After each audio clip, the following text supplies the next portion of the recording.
Mal Fletcher argues that any introduction of under-the-skin payment devices, as suggested by the company Visa, raises the possibility of biohacking and will boost the problem of digital debt. Mal Fletcher, just explain, good morning to you, but just explain what the Visa study originally looked at, please.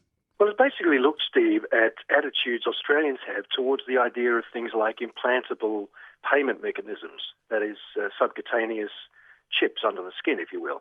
Something like 25% of Australians apparently are at least slightly interested in having that sort of convenient commercial chip implanted in their skin. And of course, that's great news for payment groups like Visa. They're always looking for ways to get people to part with their money through their particular channels. But I think if you dig a little deeper, you discover that, implants may not be such a good idea on a number of fronts. I'll come to that in just a moment, but just when was this study done by Visa? Because I completely missed it. Yeah, the study was released just very recently. It was reported yesterday in the Australian newspaper, and it was one of the few, actually, media and press outlets that covered it. And there's a number of things within the study, but for me, the big one was that, a quarter of us are interested in seeing our bodies become, if you like, hackable devices.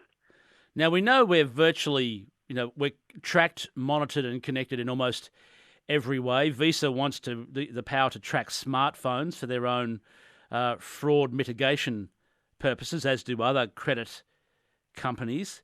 We know that there's a big demand for accessing of data from Facebook, social media and more. What is your thoughts on actually under the skin or subcutaneous devices?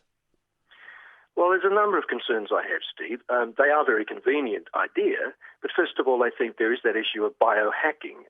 Any programmable device, in theory, is subject to hacking. You can hack a biochip in much the same way as you can hack a computer system at home or in business.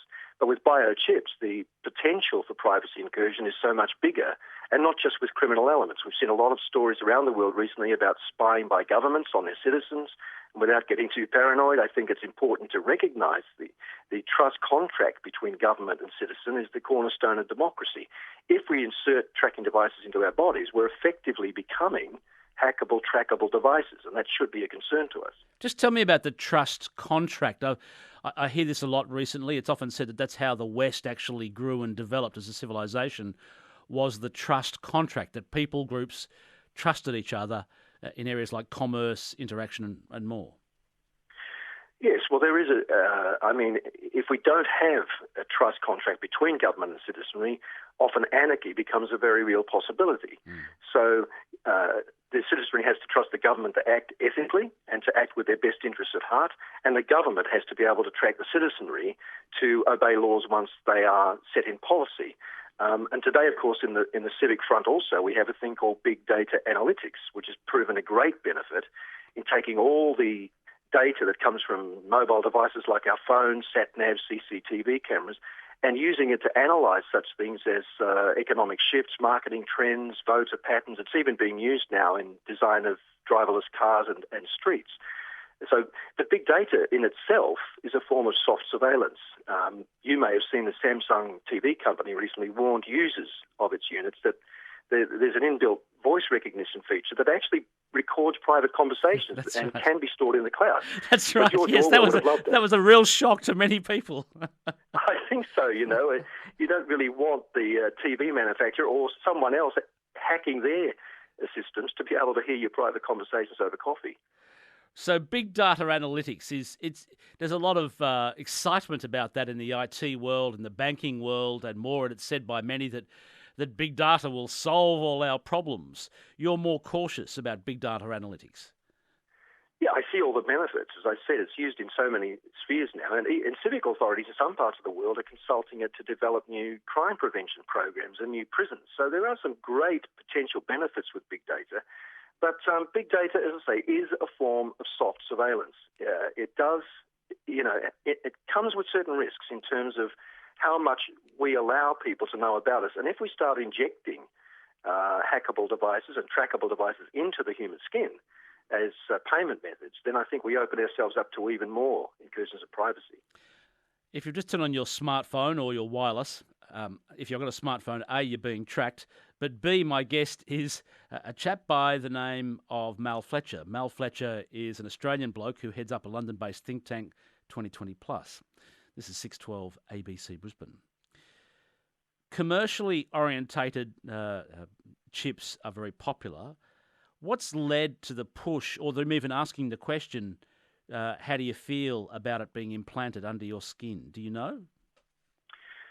That's a good question, Steve. I suspect that the idea of this has been in the baking, if you will, for quite some time. I mean, if you look at the way we've uncoupled spending from physical cash gradually over a period of time, and I think that's already played a role in boosting personal debt, for example. If you think about it, paper money coinage have substance and weight. It's relatively easy to keep track of how much we spend when our money has a physical presence.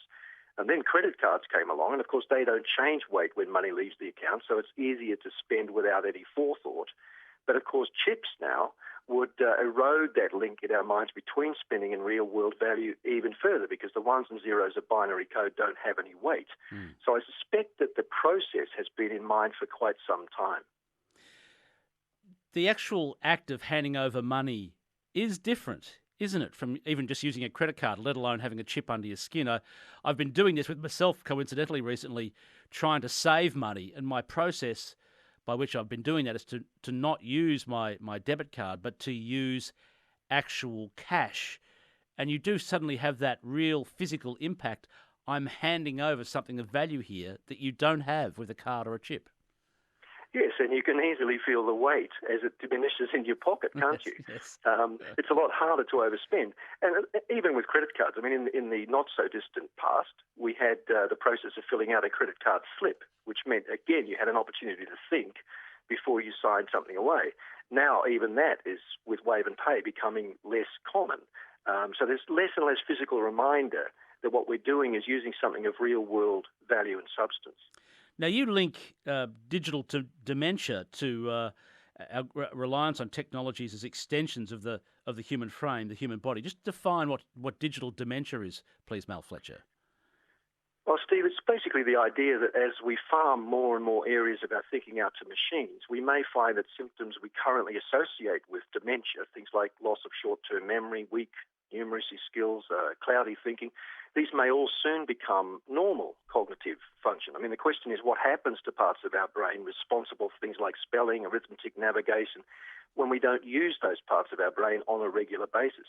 Just a couple of weeks ago, a leading British psychiatrist suggested that children in that country as young as 5 are exhibiting what he called borderline autism-like symptoms because he said they're unable to read the subtle facial signals in normal human conversation given their engagement with digital screens. Now, I'm not suggesting for a moment that every parent should remove a tablet from every child, but there is evidence in the USA, too, that we're forming transactional relationships with machines, that we don't remember what we learn on the internet now as much as we remember where we found it, and we rely on the machine to store the information, which means it's not stored in our long-term memory and it produces no benefit for bringing about future innovation.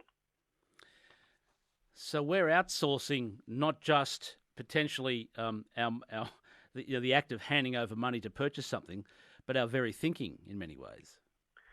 Yes, and parts of our brain. There are neuroscientists such as Baroness Susan Greenfeld in the UK who are doing a lot of lab work on this now. She writes fascinating work on it. Yes, she does. She does. They're building the case for watchfulness when it comes to relying too much on digital devices. I mean, nobody's saying that we should turn back the clock or take a Luddite approach. Far from it. These technologies bring great benefits to our lives, but that shouldn't make us oblivious to the potential pitfalls associated with making devices an extension, or in this case with chips, even an integral part of the human frame. So bottom line, what should my listener think about as they're asked whether or not they'd like or be amenable to the idea of a chip, a subcutaneous chip or a chip under the skin? What should they be asking themselves? Well, I suppose, Steve, one of the big things, again, is whether you want your body to be a hackable, trackable device. Another one has to do with the ethics questions, the line between humanity and technology. If we start injecting payment devices into the human frame, do we lose a sense of a line between what is human and what is machine? And at what point after that might we be truly androids? And that may seem like a really obscure question for sci-fi aficionados out there, but these are subjects now undergoing serious debate in major universities around the world, particularly in the fast-growing ethics faculties. People are asking these questions. They're important questions. What was sci-fi yesterday is Wi-Fi today. Mal Fletcher, thanks for your time.